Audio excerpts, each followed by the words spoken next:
7 in the morning, outside the iron gates of the Castellano estate in Newport, a woman had been standing there for nearly half an hour and still had not been let in. The guard looked her over from head to toe and shook his head, telling her they weren't hiring models here and she'd probably come to the wrong address. She said she hadn't come to the wrong place. She was here to apply. He pointed at the gray wool coat she was wearing, the kind you could tell was expensive just by looking at it, and asked why a woman dressed like that would need to work for anyone. She said she'd bought that coat 8 years ago, back when she still had money to buy things like it, and now it was the only thing she had left. No resume, no references, not a single piece of paper to prove who she used to be. Then you'd best be on your way. Please, sir. I can drive. I can read a contract.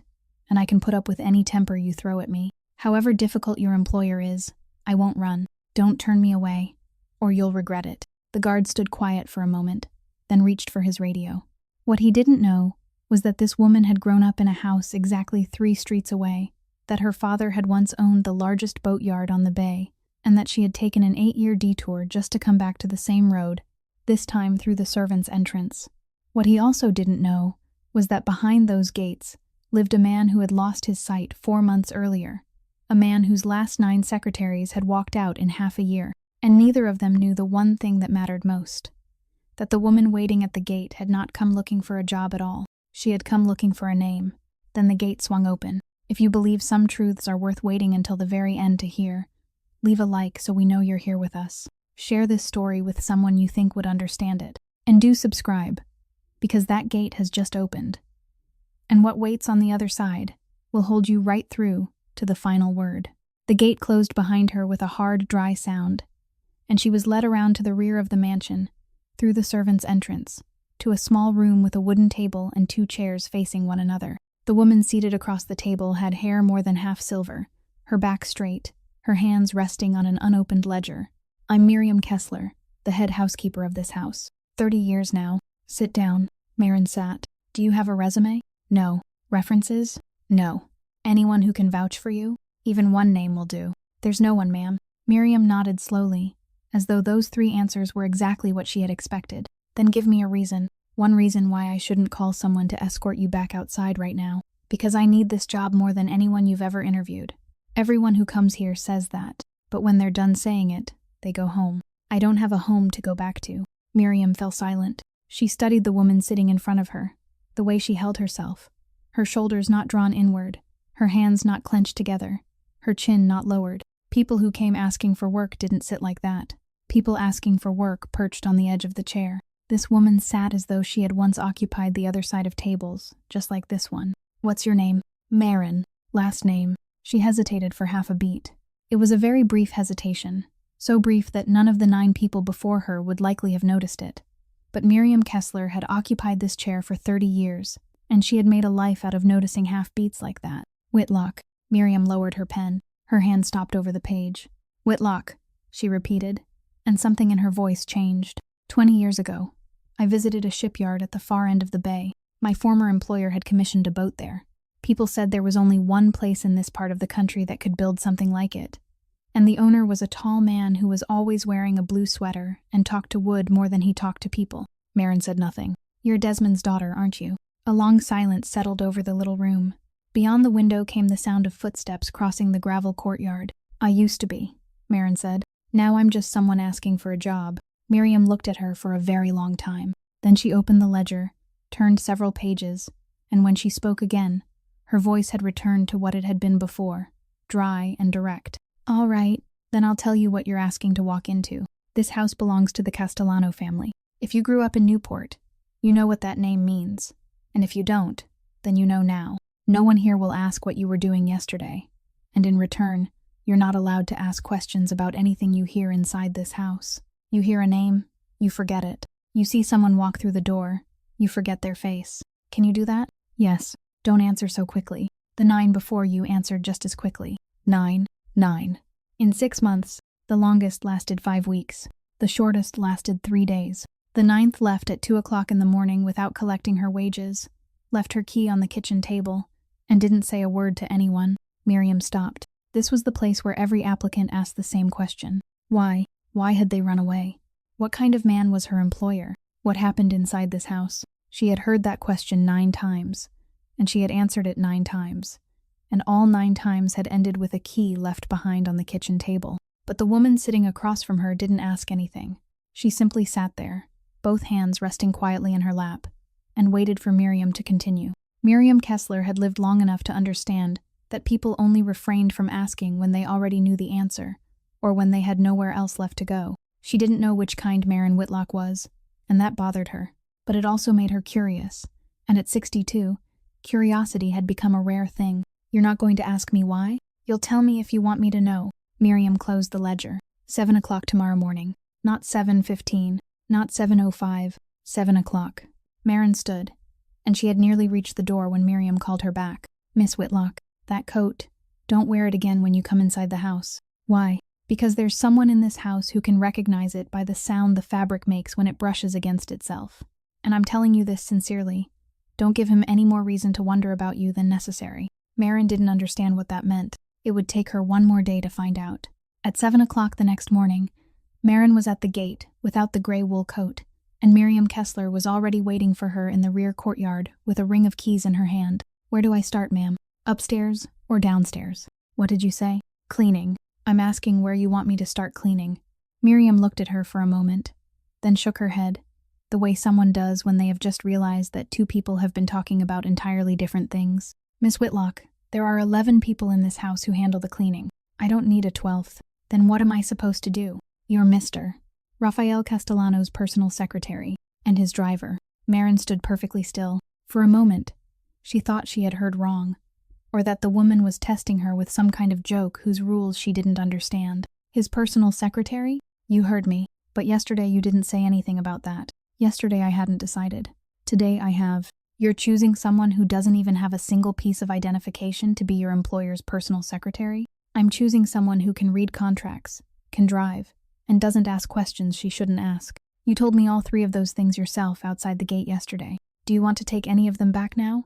Marin didn't take back a single one. They went into the small office beside the kitchen, and Miriam placed a stack of papers on the desk, thicker than Marin had expected. There were clauses about working hours, about not leaving the grounds after 10 o'clock at night without prior notice, about all personal calls being made from the servants' quarters. There was one clause that ran nearly an entire page, printed in smaller type than the rest, concerning liability for damages in the event of disclosing confidential information. Marin looked down at that page. 4 years earlier, she had sat in front of a similar stack of papers in a different room, and she had read every line so carefully that they had been forced to wait for her for 40 minutes. Reading that carefully hadn't saved anything. She picked up the pen and signed on the final page without turning back. Her hand trembled slightly as she wrote the first letter of her surname, and she hoped the woman sitting across from her hadn't seen it. Miriam had. She said nothing. Your room is at the end of the 2nd floor corridor, east wing. Dinner is at 7 o'clock, and you'll eat in the servants' area. Tomorrow, you'll begin the real work. What about today?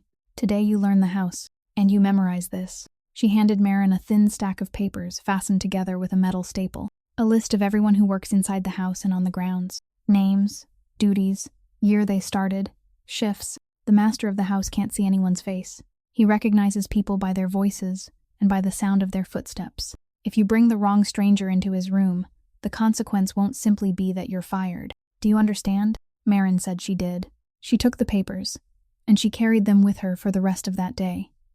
And that night, after the entire house had gone dark, she was still sitting on the bed in the room at the end of the corridor, with the pages open across her knees. The small bedside lamp gave off just enough light. She didn't sleep.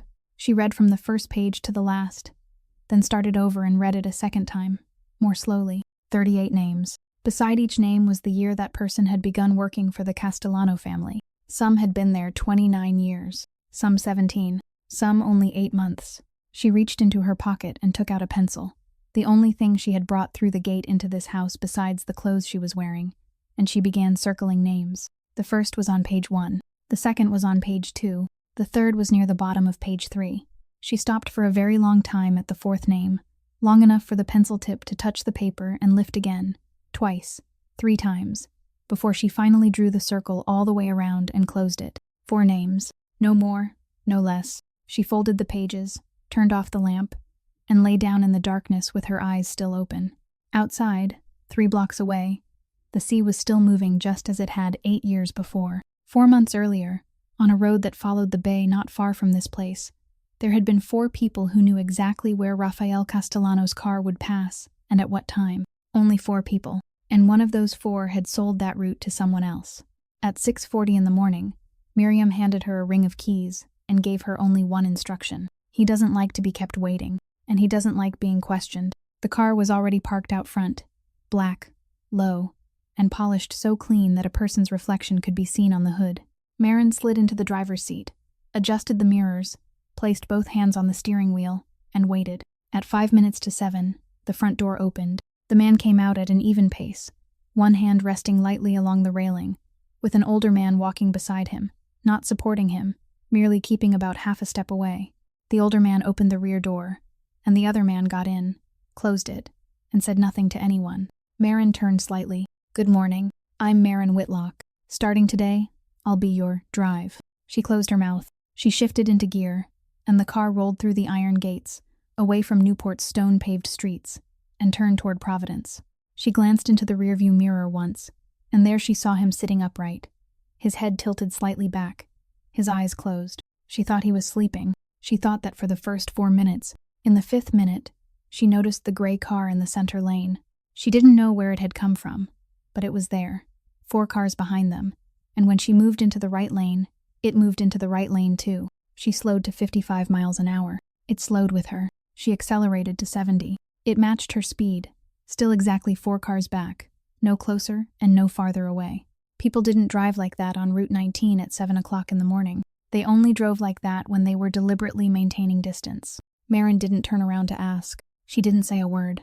Her eyes moved to the sign for the exit ahead, measuring the remaining distance in her head, and at the very last second, just as the solid lane markings began, she cut across 2 lanes at once, turned the wheel hard, and sent the car down the narrow exit toward the Old Harbor District.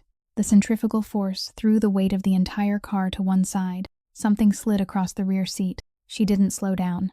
She hugged the edge of the road, passed beneath the overpass, turned left into an alley between 2 rows of warehouses, and there, with corrugated metal walls so close that there was less than a hand's breadth between them and either side mirror, she slowed down, very slowly, then shut off the engine. Silence. 30 seconds. 40 seconds. Then came the sound of a car passing the mouth of the alley. It didn't stop. It didn't slow down. It disappeared toward the main road. Marin exhaled. She reached up to adjust the mirror, and in it she saw that the man in the back seat was still sitting upright, his eyes still closed, one hand resting on the seat beside him to steady himself.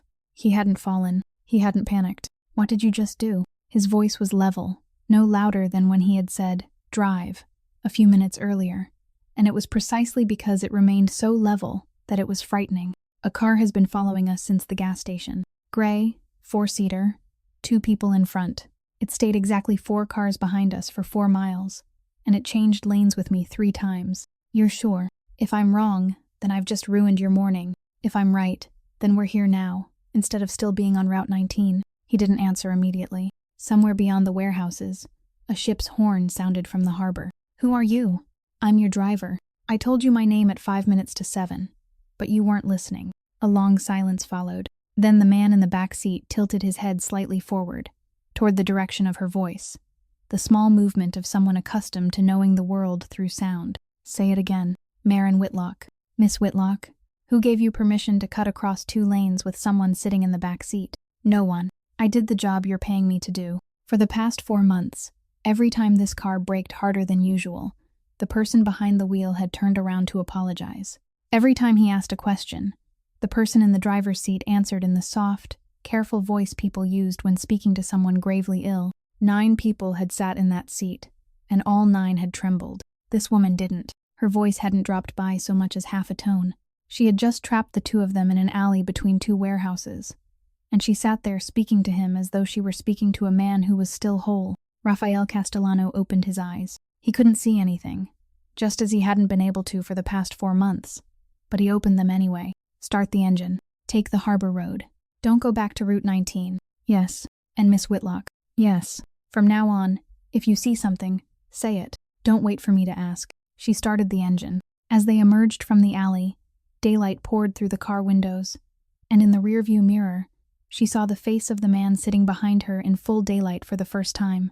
A thin scar ran along his left cheekbone. She had already known where it was before she ever saw it. That afternoon, Miriam handed her a folder and told her to take it upstairs to the study on the second floor, at the far end of the corridor, behind the dark wooden door. Knock twice. Not once, not 3 times, twice. Maren knocked twice. No one answered, but the door was already slightly open, so she pushed it inward. The room was large, the curtains drawn completely shut, and the man sitting behind the broad desk was bent over its surface with both hands spread open, his fingers moving across the wood in slow circles, from the center outward, then back from the edges toward the middle. He touched a cup and moved it aside. He found a stack of papers, slipped his hand beneath it, lifted it, and set it away. He was looking for something, and he searched for it by feeling across the desk one section at a time, the way someone might search the surface of a lake in darkness. Maren stopped in the middle of the room. She watched those 2 hands for exactly 3 seconds, and in those 3 seconds every scattered detail from the past 2 days fell into place. Curtains drawn in the middle of the day. The man walking beside him out front, not supporting him, only staying half a step away. Miriam's words about the master recognizing people by their voices and the sound of their footsteps. Her warning outside the servants' room not to wear that coat inside the house because someone in the house could recognize it by the sound of the fabric brushing against itself. Maren had heard those words and hadn't understood them. Now she did. "Who's there?" "Maren Whitlock." "Mrs. Kessler told me to bring these files up. Put them on the chair. Don't put them on the desk." She placed them on the chair, and she said nothing else. She didn't ask whether he needed help. She didn't step forward, and she didn't reach out. She simply stood there and let those 2 hands continue their work. And after about half a minute, his fingers found the edge of an envelope that had slipped beneath a leather notebook. He pulled it free. "Are you still there?" "Yes. Read this." He held the envelope out in front of him, about a hand's width to the right of where she was standing. Maren stepped closer, and instead of taking it from empty air, she first touched the edge of the envelope lightly, so he would know her hand had reached it, and only then did she take it. She did it naturally, without thinking, exactly the way someone handed something to a patient during a night shift. "Read it aloud." She opened the letter and began to read. It was a short letter from a shipping company requesting a 6-month extension on a warehouse lease, mentioning an overdue payment and a promise to make up the balance in the following quarter. Her voice was steady and clear, neither fast nor slow, exactly the same voice she had used when telling him her name at 5 minutes to 7 that morning. She didn't lower it by half a tone. She didn't add a single comforting phrase, and she didn't stop halfway through to ask whether he wanted any part repeated. She read from the first line to the final signature, then folded the letter again. "That's all." The man behind the desk turned his head toward her, slowly. It wasn't the turn of someone locating the direction of a sound, but the turn of someone thinking about something and happening to face that way. He said nothing. No thank you. No further order. No dismissal. The room was so quiet that the clock on the wall could be heard ticking. Maren placed the letter beside the stack of papers, right at the edge of the desk where it would be easiest to find, then walked out. Miriam was waiting at the top of the stairs. "You know now." "Yes. No one told you beforehand. I did that deliberately. When people hear about it first, they walk into that room wearing a different face, and he notices immediately." She led Maren down the downstairs corridor, speaking as they walked, her voice as dry as it had been on the first day. "Rule 1. Never move anything in this house from its place. A chair shifted by about a foot is a foot he has to learn all over again. Rule 2. When you enter a room, speak. Don't stand silently to see whether he knows you're there. He knows, and he hates that game. Rule 3. Never take his arm unless he tells you to. Rule 4. And this is the most important one. Don't pity him. He hears pity in another person's voice faster than you think. And all 9 people before you broke on that point." She stopped outside the servants' room. "Now I'm giving you one chance. You signed the contract yesterday, and you've worked 1 day. If you want out, I'll tear up that paper. No one will ask you any questions. And tomorrow morning you'll walk through the gate as though you were never here. I'm asking once. After this, there won't be another door." Maren thought about the 4 names she had circled the night before. 7 o'clock tomorrow morning, she said, not 7:05. On the 3rd night, Maren lay in the room at the end of the corridor and counted. 10 o'clock. The sound of water moving through the pipes stopped. 10:20. Miriam's bedroom door closed. At 11:15, the night guard made his first round across the gravel courtyard, and Maren had learned the evening before that he made 3 rounds, exactly 40 minutes apart, and that between the first and second, he sat smoking in the West Guardhouse. At 11:10, she got out of bed. She didn't turn on the hallway light. She walked barefoot, close to the left wall where the floorboards didn't creak, something she had tested by pacing back and forth twice that afternoon, under the excuse of looking for cleaning cloths. The records room was on the ground floor behind the kitchen, behind an iron door painted gray. Miriam wore the ring of keys at her waist throughout the day, but at night she hung it inside a small cabinet beside the kitchen door, and that cabinet wasn't locked because in 30 years no one in this house had ever thought of opening it. Maren opened it, the fourth key from the top. She had watched Miriam use it twice in 2 days. The iron door opened almost without a sound. Inside were shelves of records rising all the way to the ceiling, marked alphabetically, and she went straight to the shelf, labeled with the first letter of operations, without having to search, because she had spent all of the previous afternoon cleaning very diligently in this exact area under the supervision of a maid who suspected nothing.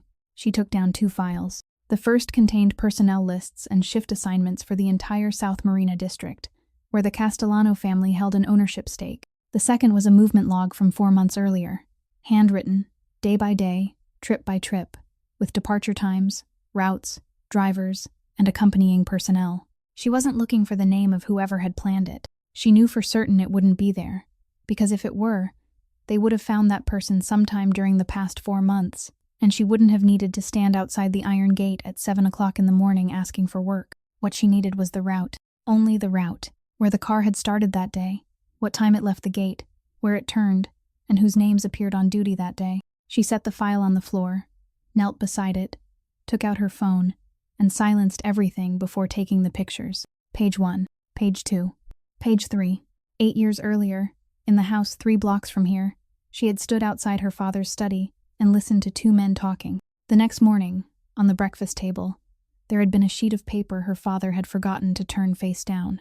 She had seen the number, and she had seen the name on the creditor line, and she had also seen her own name on the line beneath it, written in her father's own hand. She had asked him about it. He told her it was only paperwork. 3 months later, men came to seal the shipyard, and she never forgot the name that had appeared on that creditor line. 4 months ago, she had been driving overnight deliveries in Providence when she overheard 2 dock workers talking outside a refrigerated warehouse. They were talking about an incident on the road along the bay. They said the Castellano family was offering a very large sum of money to anyone who could provide the name of the person behind it. And then one of them said something else, lowering his voice as he spoke, that it could only have been someone from inside the house, because no outsider knew that route. Maren had stood behind the refrigerated warehouse door that night with a crate in her hands and thought about the paper on the breakfast table 8 years earlier.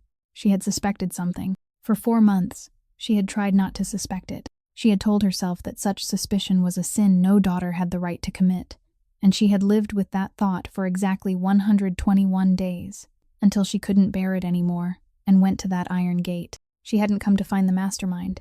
She had come to compare 2 lists. One list she had just photographed in this room, and another list she would have to find somewhere else. If the 2 lists didn't share a single name, she would return the keys, resign from the job, and she would sleep peacefully again. She prayed there would be no match. Page 4, page 5. She returned both files to exactly where they had been, with the spines facing the same direction and the same distance between them, then stepped out and closed the iron door behind her. The ring of keys went back to its place in the small cabinet beside the kitchen door. She returned to her room at 11:53, lay down, and for the first time in 3 nights, she slept. On the ceiling of the records room, hidden in the corner behind the tallest shelving unit, a tiny red light blinked exactly once, then went dark. On the 4th morning, Maren stepped into the study and spoke from the doorway at once, exactly as rule number 2 required. "Maren Whitlock, I'm coming in. Come in." There were 3 stacks of papers on the desk, all the same height, and none of them seemed to belong together. She stood looking at them for a moment, then asked whether he would mind if she reorganized them. He told her to do whatever she wanted, in the tone of a man who didn't believe it would make any difference. It took her the entire morning. She didn't move a single chair, didn't shift the desk lamp or the cup, exactly as rule number 1 required. She touched only the papers. By noon, there were 3 files left on the desk, and she placed his hand on each one as she explained. "The file on the left is everything you need to decide this week. The middle file is everything you only need to know. The file on the right is everything that's already finished, and I'll keep it in case you need to ask about any of it later. I've clipped the upper corner of each one with a paper clip. 1 clip, 2 clips, 3 clips. All you have to do is touch the corner and you'll know which file you're holding. Rafael Castellano reached out and felt each of those 3 corners in turn. Slowly, he said nothing. But that afternoon, when Gus Rinaldi brought up a new file, Rafael said one brief sentence to the man. "Give it to Miss Whitlock." The file contained a long-term lease for 3 warehouses in the South Harbor district. Legal had already reviewed it. The other party had already signed it, and only the final signature remained. Marin began reading aloud from the first page. Her voice was steady, neither fast nor slow. Through page 1, page 2, page 3. Halfway through page 4, she stopped. "What is it?" "There's a sentence I want to read again." She read it again. It was a clause concerning the transfer of lease rights to a third party. 4 lines long, written in the kind of language people used when they wanted someone else to skim past it. She finished and sat quietly. "I heard it. What's wrong?" "This clause says the tenant is allowed to transfer the lease to an affiliated entity without your written approval." That sounds ordinary enough. But on page 2, in the definitions section, they've defined affiliated entity so broadly that any company sharing even one shareholder with them qualifies. If you put those 2 sections together, what does it mean? The man behind the desk didn't answer at once. "Go on." "It means that today, you sign a contract with someone whose name and face you know. Tomorrow, that person transfers all 3 warehouses to some name you've never heard before, and you have no right to refuse and don't even have to be notified in advance. You're still the landlord, but you no longer decide who comes and goes through those 3 warehouses. For 7 years, silence. Outside the window came the sound of someone raking leaves across the gravel courtyard. "Page 2, the definitions section," he said. "Read that part to me again." She read it again. He told her to read it once more. She did. Then he leaned back in his chair and spoke in the same even voice he always used, though now it was slower. "This contract passed through 4 people. 4 people I pay to read things exactly like this. Maybe they read it 1 page at a time. The trap isn't on any one page. It's in the distance between page 2 and page 4. He turned his head toward her. "Where did you learn to do that?" "At home. Be more specific." "My father signed contracts over dinner. People brought papers to the house, and he'd read them while he ate. He read them aloud because he liked the sound of his own voice. I sat beside him from the time I was little until I was grown. I heard it so often that eventually I learned it by heart. And then what happened?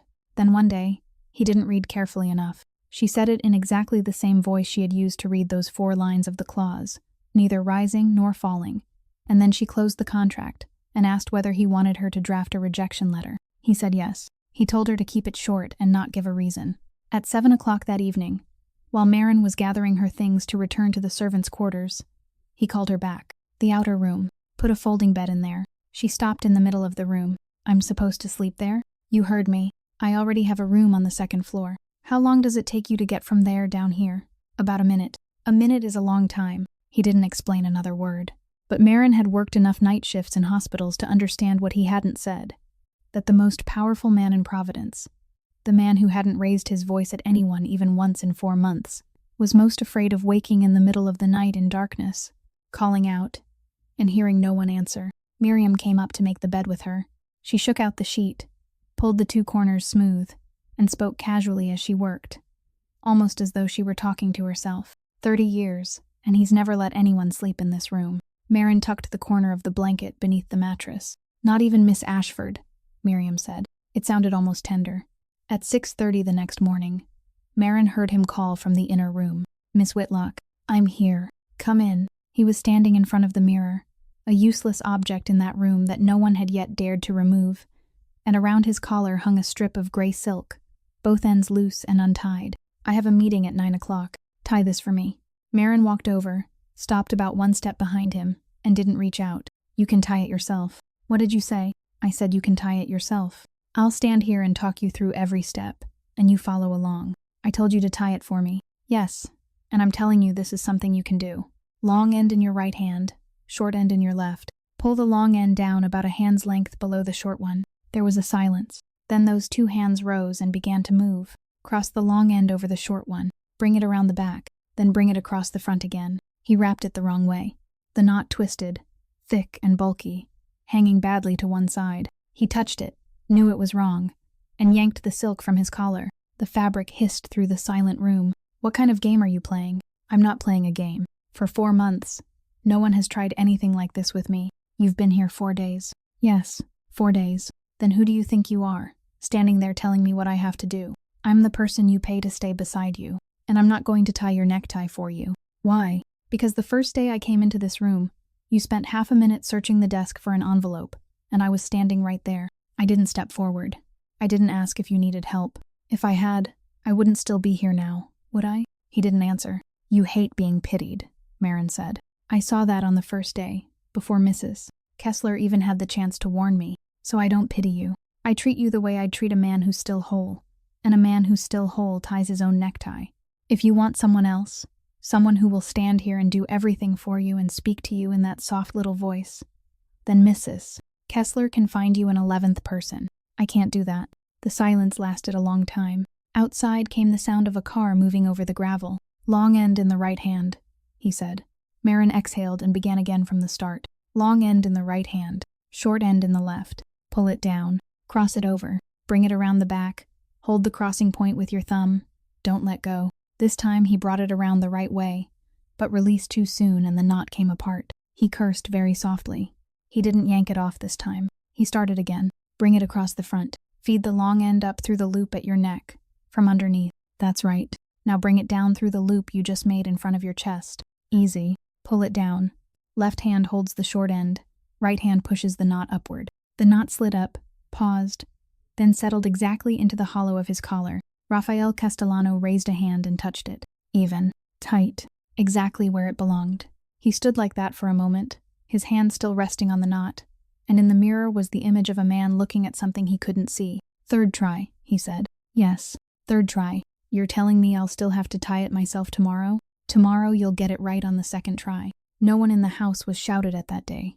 The person clearing the dining table spilled water onto the rug, and Raphael only asked whether anyone had been burned, then let it go. Gus Rinaldi brought the files upstairs 15 minutes late, and Raphael didn't say a word. That afternoon, while Marin was wiping down the desk, her hand touched a picture frame lying face down near the edge, covered with a thin layer of dust. She picked it up. In the photograph was a fair-haired woman smiling aboard a boat. What did you just pick up? A picture frame. It was lying face down. Should I put it back the way it was? Who's in it? You don't know your own photograph? I know. I'm asking what you see. A fair-haired woman standing on a boat, smiling. There's sunlight. He nodded slowly. Sloane Ashford. We were engaged for 2 years. The day they brought me home from the hospital, she was waiting downstairs in the sitting room. She lasted 3 weeks. 3 weeks? The doctors said there was no certainty my sight would return. The next morning, she came back and returned the ring. She said she wasn't strong enough to live a life like that, and I think it was the most honest thing she'd ever said to me. Marin set the picture frame down. She didn't turn it face down again. She stood it upright. If someone truly loves you, she said, then whether you're blind or sighted, whether you still have everything or you've lost it all, none of that changes anything. Love doesn't go out because of an accident. It only goes out when it was never burning hot enough to begin with. You talk as if you've tested that theory yourself. I watched it go out in my own house. That was enough to know. He turned his head toward her, and for the first time in 4 days, the corner of the man's mouth lifted ever so slightly. The following Monday, Marin drove him to the hospital in Providence. Dr. Ellery Bishop was a man in his 50s, who spoke quickly and plainly, with no habit of circling around bad news to soften it. Though that day the news wasn't bad. We have donor tissue. We've finished the testing, and it's a complete match. I've scheduled your corneal transplant for 6 weeks from now. Rafael Castellano said nothing for several seconds. His hand rested on his knee, and Marin, sitting in the chair against the wall behind him, saw his fingers tighten and then release. 6 weeks.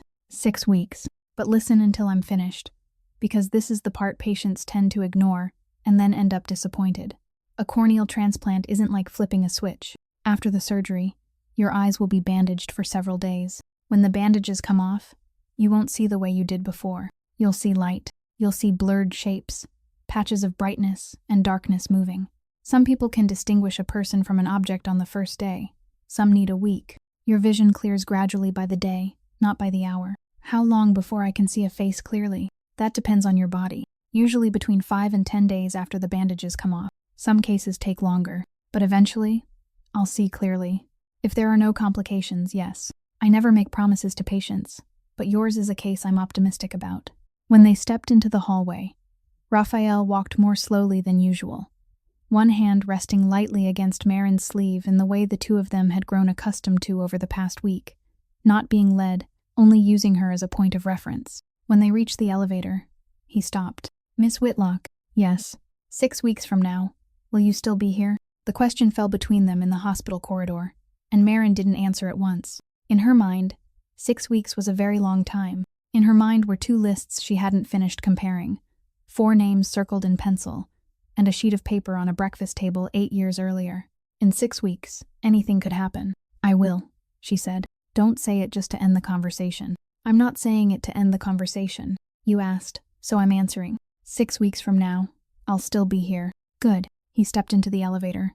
"Because there's something I want you to do for me that day." "What is it?" "I'll tell you when the day comes." When they reached the ground floor, Marin told him to wait in the lobby while she went to get the car, and she walked out to the parking garage alone. The car was parked in the second row, near the exit. She had gone about 10 steps when she heard voices. 2 men were standing beside the security booth, one of them holding up a phone for the guard to see. The wind carried several words toward her. "The name's Whitlock. Whitlock. Brown hair. About this tall. Have you seen her come through here sometime in the past week?" Marin stopped. Her entire body went cold in a single beat, and her heart rose into her throat, the heartbeat she had lived with for 8 years. The heartbeat of someone who knew that sooner or later there would come a day when someone stood somewhere and asked for her exact last name.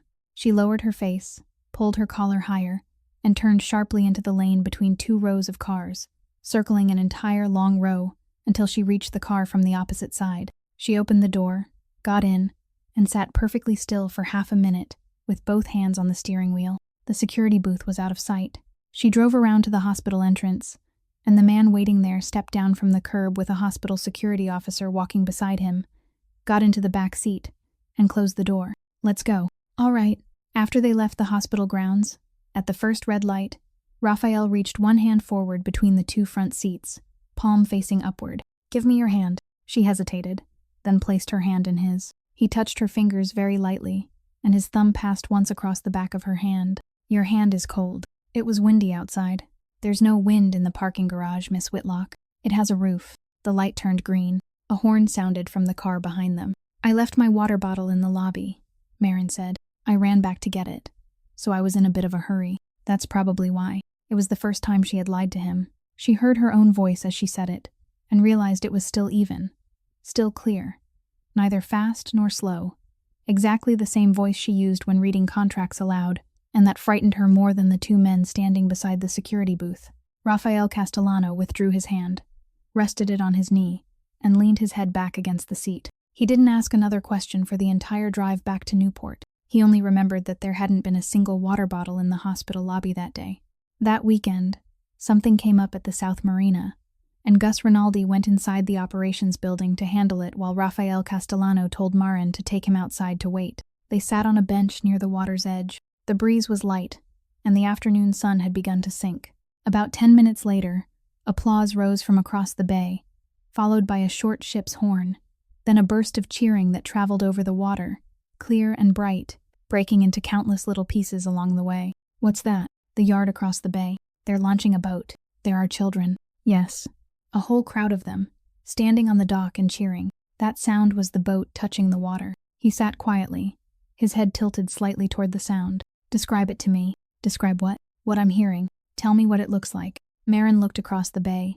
The distance was a few hundred yards, far enough that everything had been reduced to shapes and colors. "The boat is white, long-hulled, and it doesn't have its sails fitted yet. They've tied a strip of red fabric to the bow, and the wind is blowing sideways, so it's stretched out almost straight, like a little connecting line in the air. It just slid down from the cradle, and where it hit the water, the spray rose in an arc. The arc has fallen back now, and all that's left are rings spreading across the surface." She paused for a moment. "The children are standing a little farther back on the dock, behind a barrier. They're jumping up and down. One little child is waving both arms over their head like they're calling to someone. The sunlight is behind them, so all I can see are their silhouettes, small and dark, bouncing up and down." Her voice slowed and grew warmer. She didn't notice it, but the man beside her did. "Keep going. The water looks like pewter right now, not blue, because the weather is about to turn. There's a bird flying past the bow, very low, almost touching the water, and now it's circling farther out. People are starting to clap again." Have you ever stood close to something like that? Yes. When? When I was little? He nodded and didn't ask anything more. Miss Whitlock. Yes. I want to ask you for something. You have every right to say no. And if you do, I won't ask again. What is it? Let me touch your face. I want to remember what you look like. For 4 months, I haven't been able to remember the face of anyone new. And I don't like sitting beside someone when all I have in my mind is an empty space. Marin was silent for a few seconds. Then she turned on the bench to face him. All right, give me your hand. She took his wrist and placed his fingers against her cheekbone, so he would know where to begin. Then she let go. His hand moved very slowly, from her cheekbone to her temple, around the edge of her hairline, down the bridge of her nose, then outward along both sides of her jaw. He didn't say anything while he did it. Only when he lowered his hand did he speak. You have a small face, pointed chin. Your hair is tied back, but a few strands have come loose on the left. That's right. Straight nose, big eyes. They must be green. My eyes are brown. Impossible. Dark brown. They've been that way since I was born. I was sure they were green. Then you were wrong. And your hair? It's light. Brown. Dark brown too. He frowned. Genuinely frowned. With the expression of a man who had just been shown that something he had been certain of for 2 weeks was completely wrong. So this whole week I've had a different woman in my head? Marin laughed. She truly laughed. Out loud. And the sound surprised her almost as much as it surprised him, because she couldn't remember the last time she had laughed like that. Certainly not in the past 8 years, and certainly not since that morning when she had stood outside the iron gate. Her laughter drifted out over the water and mingled with the last traces of cheering from across the bay. Rafael Castellano turned his head toward her, and remained that way for a long time. Laugh again. I just did. Do it again. You're not the president. You can't order people to laugh. No, he said. But you have a voice I need to learn. Do you know what it sounds like? What? Like the sea just before it goes calm. Not when it's completely calm. Just before, when the waves are still there, but you already know they're about to pass. Marin couldn't think of anything to say. Across the bay, they had begun pulling the boat back toward the dock, and the children's voices grew softer and softer until they disappeared entirely. And she sat there staring at the pewter-colored water, thinking that she shouldn't have let herself hear those words today.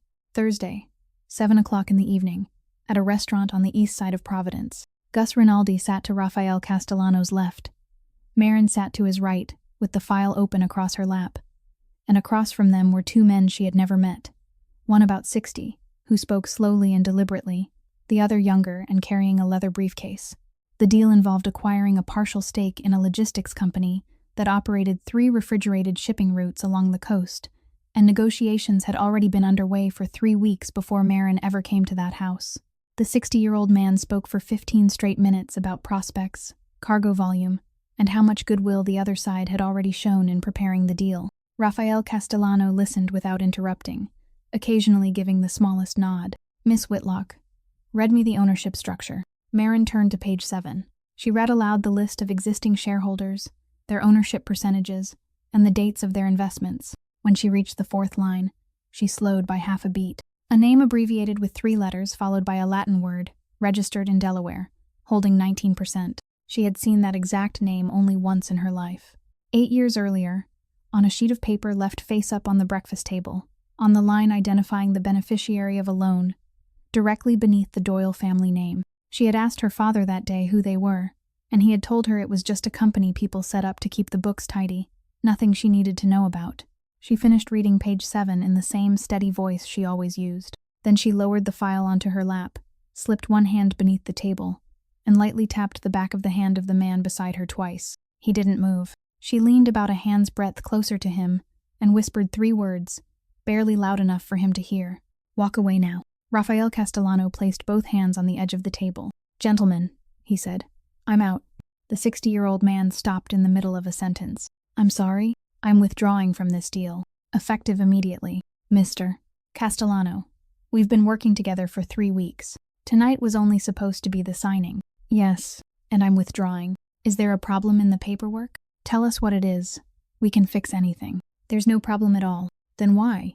I don't make a habit of explaining my reasons, he said, still in that same even voice, and he stood. Have a good evening, gentlemen. Gus rose with him, his face revealing nothing, but Marin saw him cast one quick glance in her direction. Once they were in the car, no one spoke until they had left the east side behind. Miss Whitlock. Yes. That 19%. The name with the 3 letters. Yes, you know it. Marin didn't answer. I'm not asking you who they are. I'm asking how you know that name. She still didn't answer. She kept her eyes fixed on the road, both hands properly placed on the steering wheel, and the only sound inside the car was the tires rolling over pavement. She waited for the third question, the one for which she had prepared 3 different lies, weighing which of the 3 she should use ever since they had left the restaurant. The third question never came. The man in the back seat rested his head against the seat and remained silent for 4 miles. Then he spoke about something that seemed completely unrelated to what had just happened. 3 weeks ago, when they brought me that deal, I had 4 people review the file, 4 people on my payroll. Not one of them said a word. Maybe they didn't know the name. Maybe. The car crossed the bridge. The city lights receded behind them. Miss Whitlock, let me tell you something about the work I do. In this business, people don't die because of their enemies. Enemies stand outside the door, and you know their faces. People die because of what they sign without reading carefully, and because the person sitting beside them knows something and chooses not to say it. He paused. Tonight you spoke. You had 3 seconds to decide whether to say something or stay silent. And you spoke. Do you understand that if you were wrong, I just threw away 3 weeks of work and humiliated myself in front of those 2 men? I understand. And you still spoke. Yes. Starting today, you're no longer my secretary. Marin tightened her grip on the steering wheel. You're firing me? Listen until I'm finished. A secretary is someone I pay to read paperwork. There is always a secretary in my house, and I replace them the way I replace a light bulb. You're different. Starting today, you're someone I trust. In 34 years, I can count 3 people like that, and one of those 3 is already in the ground. He turned his head forward, toward the driver's seat. Do you understand what I just gave you? I understand, Marin said. She spoke very softly, and for the first time, her voice was no longer steady, because she truly did understand. Every single word, and at that exact moment, inside her coat pocket was the phone holding 5 secretly taken photographs of files from the records room of the very house she was now driving back to. On Sunday night, he asked her to lead him out to the back steps, where a few stone stairs ran straight down toward the water's edge. They sat on the 3rd step. The waves were small that night, steady, breaking against the rocks in a rhythm that became soothing if you listened long enough. Miss Whitlock, yes, I'm going to ask you a question, and I want the answer tonight. Not next week, not after the surgery. Ask me. I don't know what you look like. You do. You touched my face at the marina. I know you have a pointed chin and a straight nose. My dog could know that much. I'm talking about something else. I don't know whether you're beautiful or plain. I don't know whether people turn their heads when you walk past, or whether they pass you on the street without looking twice. For 34 years, I chose people with my eyes, and now I don't have my eyes anymore. He sat upright, both hands resting on his knees. But I know one thing. Over the past 4 months, 9 people walked into my house, and every one of them spoke to me in the voice people use with a man who's dying. You don't. On your first day, you trapped me in an alley between 2 warehouses, and sat there arguing with me. You made me tie my own necktie 3 times. Thursday night, you had 3 seconds to choose between keeping quiet and losing your job, and you chose to speak. I don't know your face, Miss Whitlock, but I know the person inside that voice very well, and somewhere along the way, I fell in love with her. Marin couldn't speak for several seconds. Do you think you might be mistaken? Mistaken about what? Mistaking loving someone for needing someone. You've spent 4 months in darkness. Whoever stands closest to you, you might start thinking they're the light. I'm 34 years old, and I hold something in my hands that would have gotten me killed long before now, if I couldn't tell the difference between those 2 things. What if I'm not who you think I am? What does that mean? It means what if one day you learn everything about me, where I came from, why I was standing outside your gate at 7 o'clock that morning, and you discover that I'm nothing like the person you're sitting here imagining. What then? He turned his head toward her. Then I still choose you. You make that sound easy. I've never said anything easily in my life. Miss Whitlock, I haven't asked you about your past, and if you've noticed, not once since the day you walked into my house have I asked you a single question about it. Everyone who comes to work for me brings something behind them.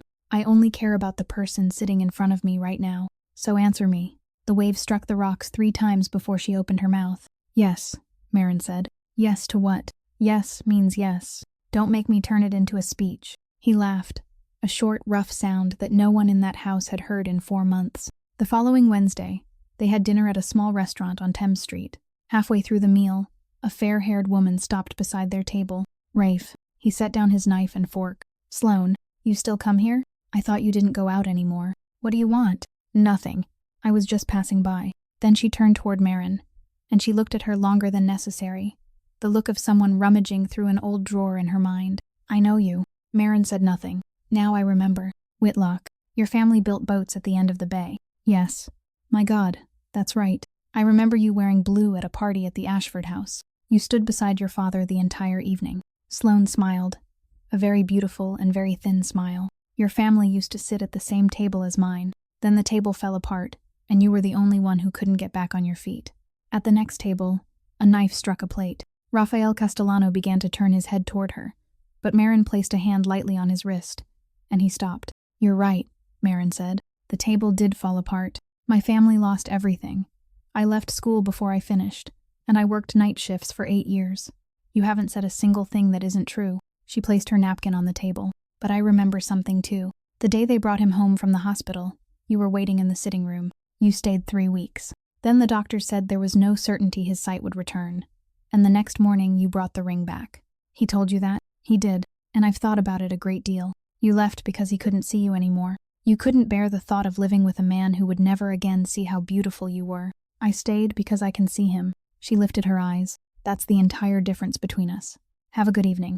Sloane Ashford stood there for another 2 seconds before walking away, the sound of her heels fading toward the door. In his darkness, Rafael Castellano turned his hand over and took Marin's, and he held it for the rest of the meal. He didn't say thank you. But that night, on the drive back to Newport, he said something she wouldn't fully understand until much later. Never stand up for me in front of people again. They'll remember your face. On Friday morning, Marin knocked twice and entered the study as she did every day. On the desk was a file she had never seen before. Gray cover, no title, with a single paper clip fastened to the upper corner. One clip, according to the system she herself had created. One clip meant something that required a decision that week. Sit down. I can stand. Sit down, Miss Whitlock. She sat. Read that file aloud to me.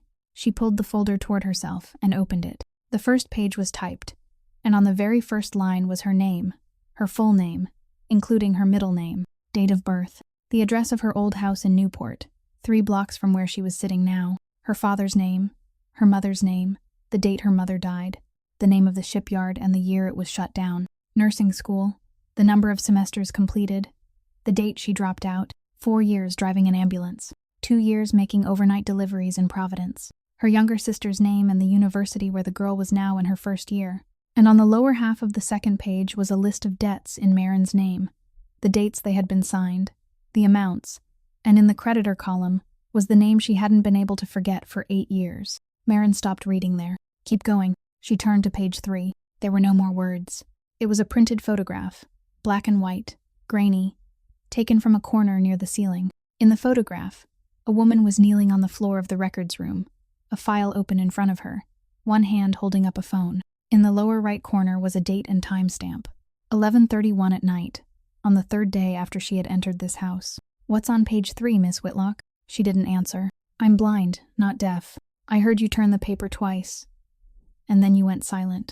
Tell me what's there. It's me, she said. Yes, Mr. Rinaldi began building a file on you from the first day you set foot in this house. The day you signed the contract without turning back to read the liability clause. He finished it on the 3rd day. By the afternoon of the 3rd day, I knew you were Desmond Whitlock's daughter, knew who you owed and how much. By the 3rd night, I had that photograph as well. Marin sat motionless. In her mind, all the scattered pieces of the past 3 weeks began turning by themselves and locking together in a completely different direction. The 2 men in the hospital parking garage, she said. Mine. They were verifying the last few pieces of the file. I was told you circled an entire row of cars that day to avoid them, then came back and told me you'd gone to retrieve a water bottle. You knew I was lying. There wasn't a water bottle anywhere in that lobby that day. She shot to her feet. The chair slid backward, scraping against the wooden floor. And the folding bed? What about it? The folding bed in the outer room. You told me to put it there because at night you couldn't call anyone. I believed that. I slept there for 3 weeks.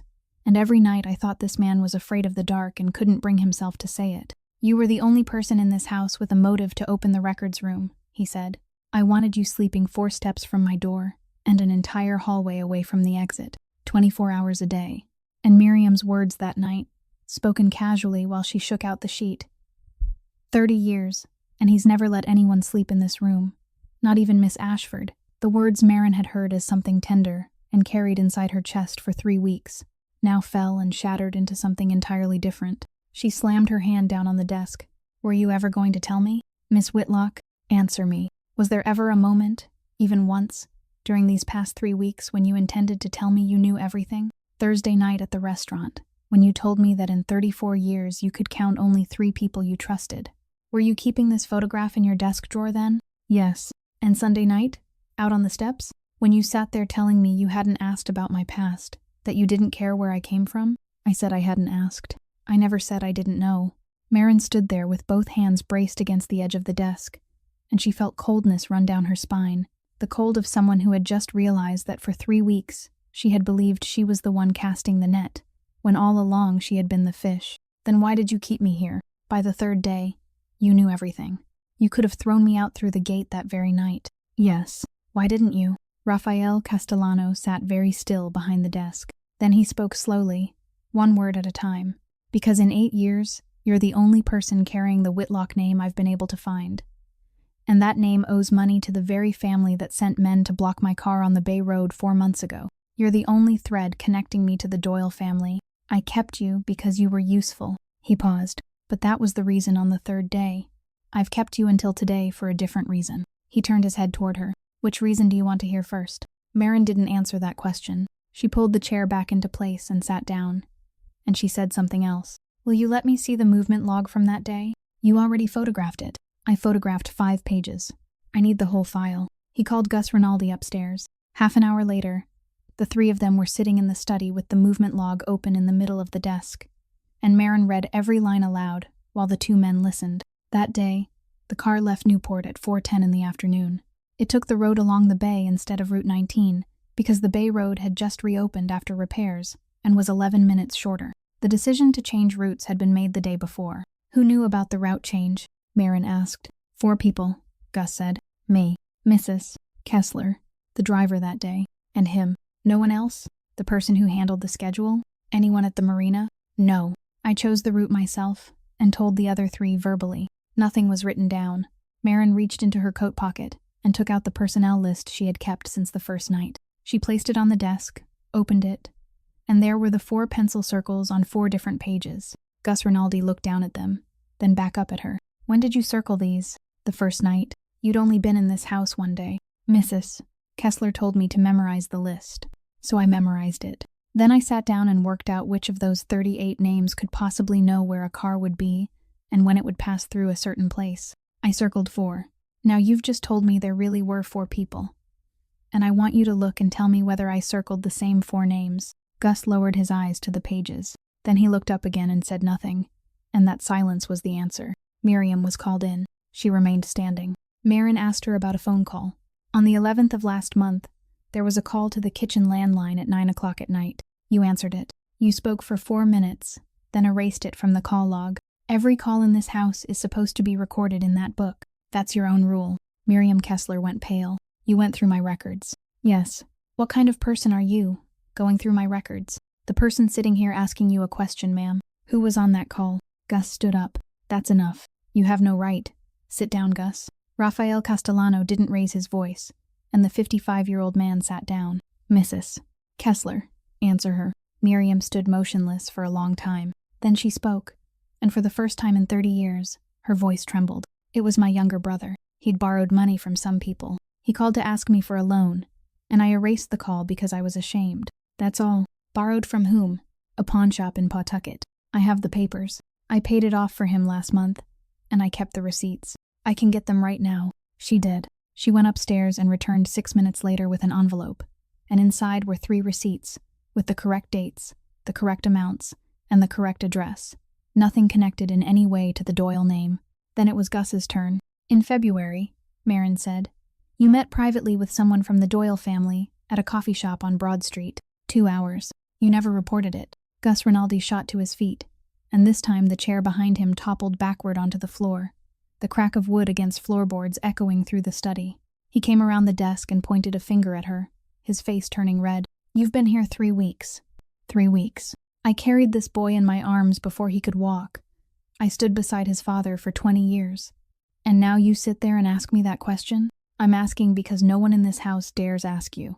Do you know what I was doing for those 2 hours? I was buying information. I took my own money, and went to buy information from a man connected to the Doyles because I haven't been able to sleep for 4 months. I didn't report it because I got cheated. He took my money and sold me a pile of garbage, and I was ashamed, so I kept my mouth shut. Can you prove it? Yes, the bastard is still alive, and tomorrow I'll drag him in here for you. Marin nodded. Then I believe you. You believe me? He gave a bitter laugh. Who do you think you are to decide whether you believe me?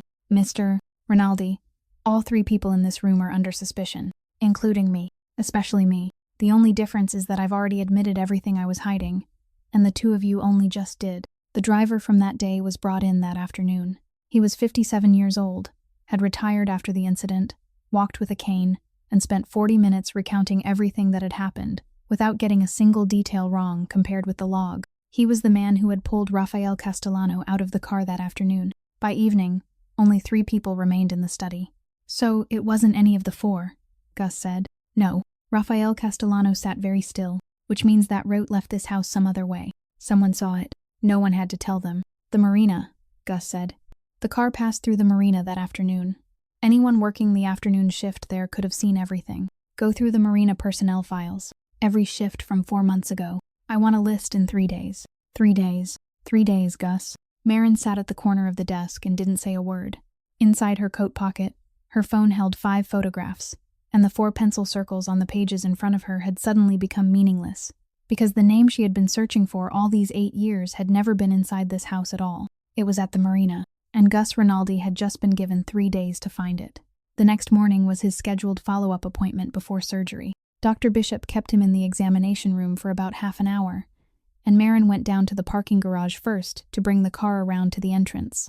She walked toward the second row, and when she was still about 10 steps from the car, a man rose from where he had been sitting on a concrete step and moved into the middle of the lane, blocking her path. He was in his 40s, neatly dressed, his hair carefully combed, and he smiled at her the way someone smiles at an old acquaintance. Miss Whitlock, you look healthier than I expected. Marin stopped. Her entire body went rigid. Wesley Doyle, you still remember me. I'm touched. He walked to the hood of the car, reached inside his coat, pulled out a sheet of paper folded into quarters, opened it, smoothed it flat, and laid it down. Read it again. I know you already know it by heart, but reading it again won't hurt. She didn't need to look down. She knew her father's name was on the first line, and on the second line, directly beneath it, was her own name, written in the hand of that very man 8 years earlier. What do you want? I want to marry you. 3 weeks from now, on Saturday, at a small church outside Providence. I'll handle the registry. I'll handle the paperwork. All you have to do is be there at 11 o'clock in the morning. Marin gave a dry, humorless laugh. You make it sound like you're booking a dinner table. I'm presenting you with a repayment arrangement, Miss Whitlock. You owe me a debt you couldn't repay in 3 lifetimes. I'm offering you another form of payment. It's only business. You have no shortage of women. I don't. I have more than enough. He was still smiling. You're misunderstanding me. I don't need you. I need your name. What? Whitlock. What do you think I've kept that paper for all these 8 years? There are doors in Newport that my money can't open, Miss Whitlock. People know where Doyle money comes from. They'll take it, but they won't invite me to sit at their table. The Whitlocks, on the other hand, built boats for that bay for 3 generations. Your father went bankrupt. The name didn't. Once I marry you, next year I'll be sitting at those tables, and no one will ask me a single question. You're insane. I'm practical. You're the one who's insane if you think you managed to disappear. He looked past her shoulder toward the hospital entrance. 6 weeks ago, at 7 o'clock in the morning, you stood outside the gates of the Castellano house in Newport and argued with a security guard for exactly 28 minutes. That afternoon, you sat in the servants' room with the housekeeper. On the 4th day, you started driving. Last week, you had dinner on Thames Street and stood up to give a very fine speech in front of Miss Ashford. Marin felt the blood drain from her face. You've had people following me from the first day. Then why did you leave me alone for 6 weeks? Because I needed you there. He said it as lightly as if he were talking about the weather.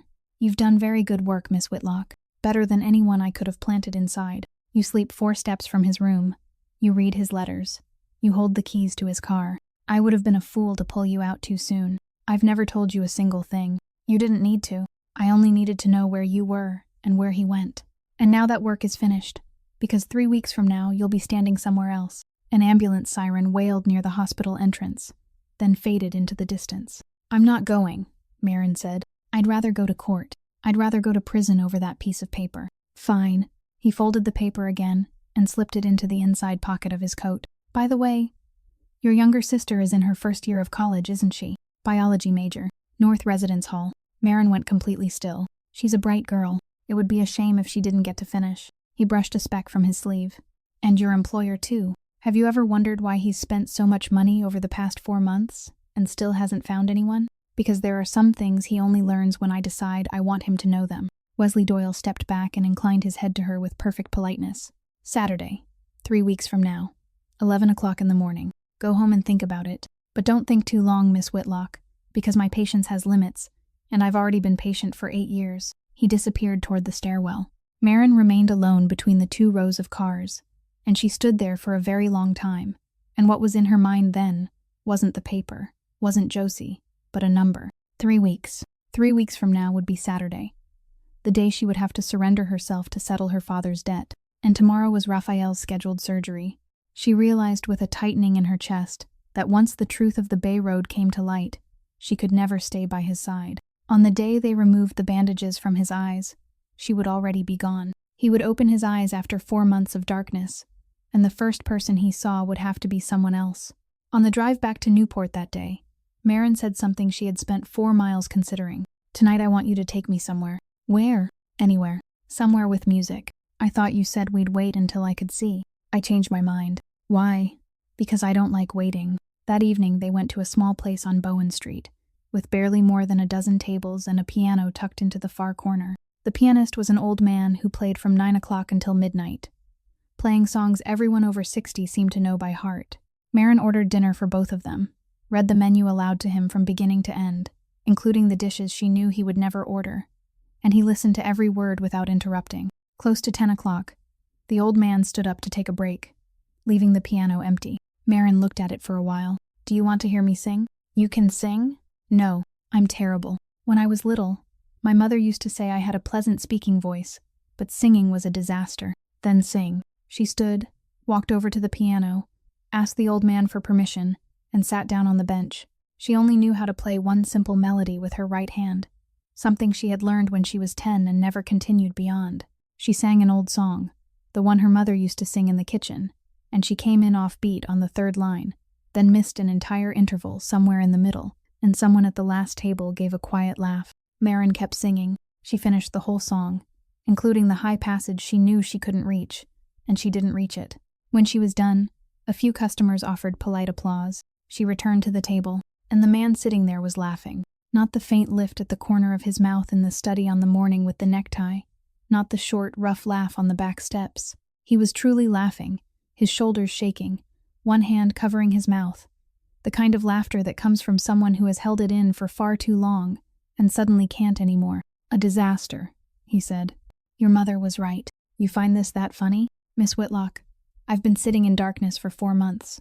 Not once in those 4 months has anyone managed to do anything that made me laugh. You just went up there and sang 3 parts wrong in front of 20 strangers, and you still finished the song. He wiped the corner of one eye. I'm going to remember this for a very long time. Why bother remembering it? Tomorrow is your surgery, and soon you'll be able to see again.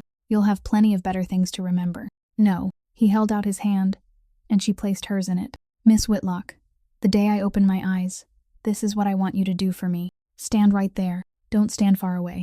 The first person I see has to be you.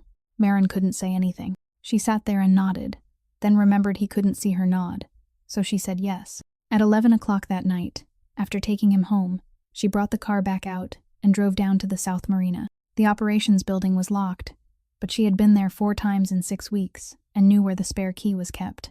The personnel records were stored in 2 metal filing cabinets behind the counter. She opened the first drawer, took out the file from 4 months earlier, and sat down on the floor, opening it across her lap beneath the light from her phone. Temporary workers, afternoon shift. She read from the top downward. At the 17th line, she stopped.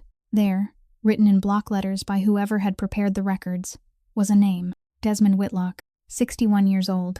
Dock maintenance, afternoon shift, 3-month temporary contract, beginning in January of that year. His signature was there in the employment acknowledgement column, the signature she had spent her entire childhood seeing on boat contracts, the one with the final stroke sweeping downward into a long hook. Maren sat there for a very long time. She didn't cry. She simply sat, holding the paper. And in her mind was the image of a 61-year-old man standing on a dock one April afternoon, watching a black car leave the marina and turn toward the road along the bay. He hadn't held a gun. He hadn't been on that road. He had only picked up a phone and spoken one short sentence to the man holding a debt paper with his daughter's name on it. And that man had promised him that if he gave them the information, her name would be erased. He had believed him. For 8 years, he had still been sitting in a rented apartment in Providence, talking about the day he would get the shipyard back. And 4 months ago he had sold one April afternoon to buy back his daughter's name, and they hadn't erased it. They hadn't only failed to erase it. 3 weeks from now they were going to use that same name on a marriage license. Maren returned the file to its exact place, closed the drawer, locked it, and hung the key back on the proper hook. She drove back to Newport at 1 o'clock in the morning. No one in the house was awake. She went to her room on the second floor, changed her clothes, and before leaving, she took the gray wool coat from the closet. She stood holding it for a while. Then she folded it carefully and placed it on the chair against the wall in the outer room, exactly 4 steps from his door, where Miriam Kessler would certainly see it in the morning. She didn't leave a single written word. At 3 o'clock in the morning, the night guard opened the iron gate for her, and when he asked where she was going at that hour, she told him she had something to take care of. 10 hours later, at the hospital in Providence, Rafael Castellano was taken into surgery. The surgery lasted 2 hours and 10 minutes, and Dr. Bishop said everything had gone well. 3 days later, they removed the bandages. The doctor was in the room, along with a nurse, Miriam Kessler standing at the foot of the bed, and Gus Rinaldi beside the window. "Take it slowly. Don't try to open your eyes too wide. Just let them adjust on their own." Rafael Castellano opened his eyes. There was light. For the first time in 4 months, there was real light. A wash of broken white flooding in so suddenly that he had to close his eyes again at once. He opened them a second time, more slowly. There were shapes. A tall, dark shape at the foot of the bed.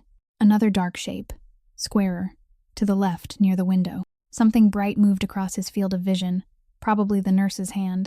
Nothing had a clear outline. Everything looked as though he were seeing it through frosted glass with water running over it. "What can you see?" "Light. A few shadows." "Very good. Exactly what I told you." He didn't hear anything else, the doctor said. He was looking toward the door. There was a dark shape standing there, roughly the size of a woman. "Miss Whitlock?" The dark shape didn't move. "Miss Whitlock, come here." "It's me, sir." Miriam's voice. He was silent for a long time. "Where is she?" No one answered. "Mrs. Kessler." "I asked where she is." "She's gone. She left the night before your surgery." On the 4th day, he could distinguish people from objects.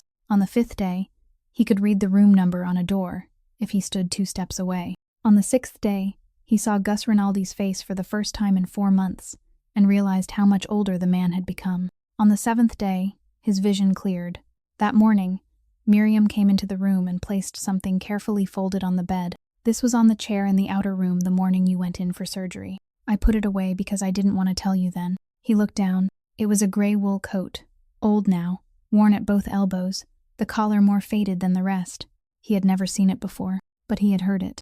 On the second morning she came to the house, she had passed through the downstairs corridor, and there had been a sound of fabric brushing against itself that he hadn't recognized as belonging to anyone, and he had remembered that sound for weeks without knowing what it was. "Do you know what this is?" Miriam asked. No. She was wearing it the day she stood outside the gate asking for work. The guard told her she had come to the wrong place because the coat looked too expensive. She said she'd bought it 8 years earlier, back when she still had money, and now it was the only thing she had left from that life. Miriam rested a hand on the edge of the bed. "I've worked in that house for 30 years, and I've watched more people walk out through that gate than I can count. When people leave, they take everything with them. Sometimes they even take things that don't belong to them. There's only one kind of person who leaves behind the thing that matters most." "What kind?" "The kind who knows for certain they're never coming back." That same morning, on the 3rd floor of an old building on Broad Street in Providence, Maren knocked on the door of a rented apartment. The man who opened it was 61 years old, his hair completely white, wearing a worn blue sweater. "Maren, my God." He stepped back to let her in. The apartment was small and cluttered with papers, and a set of plans lay open across the table. Come in. I was looking over some of the old drawings. Listen to this. That old bow compartment design our yard used to build. People are starting to want it again. I spoke to someone in Fall River, and they said if we could just get a place to work, then, Dad, that's all we need. A place. I figured it out. Just a small yard. Maybe 1/3 the size of the old one. And we start again from the beginning. 3 years and we can get the name back. Dad, then you go back to school and finish your final year. Your mother always wanted you to finish. Marin stood in the middle of that room. She watched her father talk, watched both his hands smooth themselves over the plans, watched his mouth smile, and she let him finish. I just came from the South Marina, she said. He stopped. I looked at the personnel records from 4 months ago. Afternoon shift, dock maintenance. His hand went completely still on the plans. Your signature is in the employment acknowledgement column. That hook at the end, I recognized it immediately.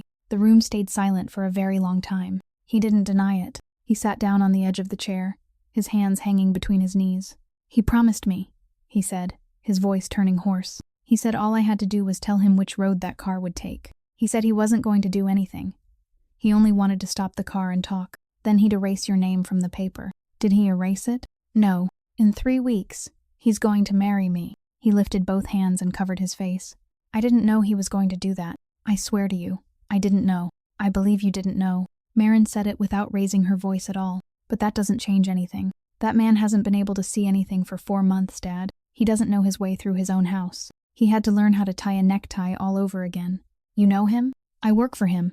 Desmond Whitlock looked up at his daughter and began to say something, but she shook her head. Don't say anything else. I didn't come here to listen to you explain, and I didn't come here to blame you. I came to tell you one thing, and then I'm leaving. She picked up her bag. You signed my name onto that paper 8 years ago. Today, they're only coming to collect what you promised them. On the 9th day after the surgery, Sloane Ashford came to the Castellano mansion in Newport and sat in the drawing room for more than an hour before she managed to say her first sentence. I didn't leave you because you were blind. Rafael Castellano sat across from her, and this time he looked directly into her face, something he hadn't been able to do 4 months earlier. Then why did you leave? 3 days after you came home from the hospital, a man came to see me at work. He was very polite. He sat and drank coffee with me for 40 minutes. He said that this time they had only taken your eyes, and if I stayed with you, the next time they wouldn't stop there, and they wouldn't stop with only you either. She clasped her hands tightly together. I was 27 then. I was afraid. I brought the ring back to you and let you believe I was the kind of woman who abandoned the man she was going to marry because he had gone blind. For 4 months, I've let this whole city believe that about me because it was easier to live with. Do you remember his face? I remember his name. She took a sheet of paper folded into quarters from her purse, and I kept this. He gave me his business card that day, probably so I'd understand he wasn't joking. I've almost burned it dozens of times. That afternoon, Gus Rinaldi shouted in the study for the first time in 20 years. You can't do this. If you open those books, they'll start looking into our family too. If your father were still alive, my father isn't alive. 3 divisions of the business. Do you understand me? 3 divisions. Then the branch of the family in Cranston, the branch in Warwick. They'll all turn their backs on us, then cut those parts away. You make it sound easy. Gus, I've sat in this chair for 8 years and kept everything intact. 4 months ago, I lost both my eyes because of everything I was trying to keep intact. Now I want something different. Tell both branches of the family that I'll pay the price from my share. I won't touch theirs, and anyone who doesn't agree can sell their interest to me. Within 48 hours, the files were turned over to federal financial investigators, including evidence of forged debt instruments, a network of shell companies registered in Delaware, and Sloane Ashford's statement. 3 days later, a man working for the Castellano family rang the bell at the apartment on Broad Street in Providence and handed Desmond Whitlock a box. Inside was the gray wool coat, carefully folded, worn at both elbows. With it was a handwritten note containing exactly 2 sentences. This is the only thing your daughter had left. Do you intend to take the rest from her too? At 9 o'clock the next morning, Desmond Whitlock walked into Providence Police Headquarters and confessed to everything. The wedding wasn't postponed. That was deliberate. And Rafael Castellano himself decided to let it proceed, because it was the only day in the entire year when everyone carrying the Doyle name would be gathered in one place, with a registry, paperwork, and living signatures. Gus said if they moved 1 day too early, Wesley would destroy everything. If they moved 1 hour too late, she would already have signed. At 11 o'clock on Saturday morning, inside the small wedding hall outside Providence, Marin Whitlock stood across from Wesley Doyle and didn't pick up the pen. Do Do you know my father turned himself in? The smile on his face hardened. I know everything now. I know my father was standing on the dock that afternoon. I know what you promised him. And I know you didn't keep your word. I know you went to see Miss Ashford 3 days after they brought Raphael home from the hospital. And I know the debt paper in your coat pocket is forged because the amount on it isn't the amount my father signed for 8 years ago. Shut up. I've been quiet for 8 years. Not today. The doors of the hall burst open. Sirens sounded outside, many of them, and voices shouted for everyone to remain where they were.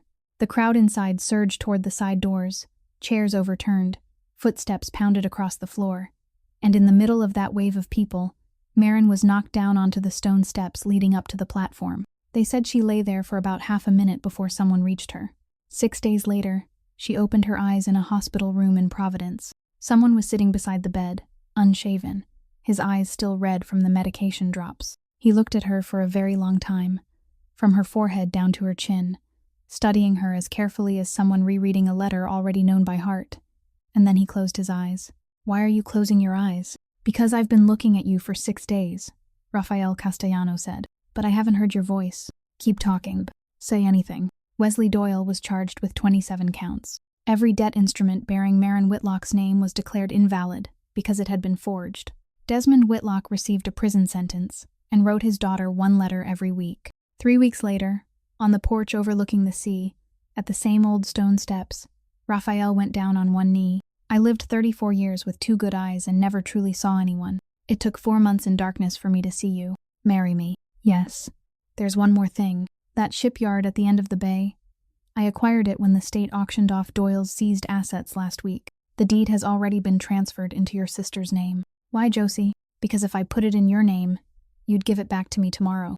I know you. Some people enter our lives not to fill an empty place, but to teach us that pity and love are 2 entirely different things. A person can lose a home, lose money, even lose a name that was once respected.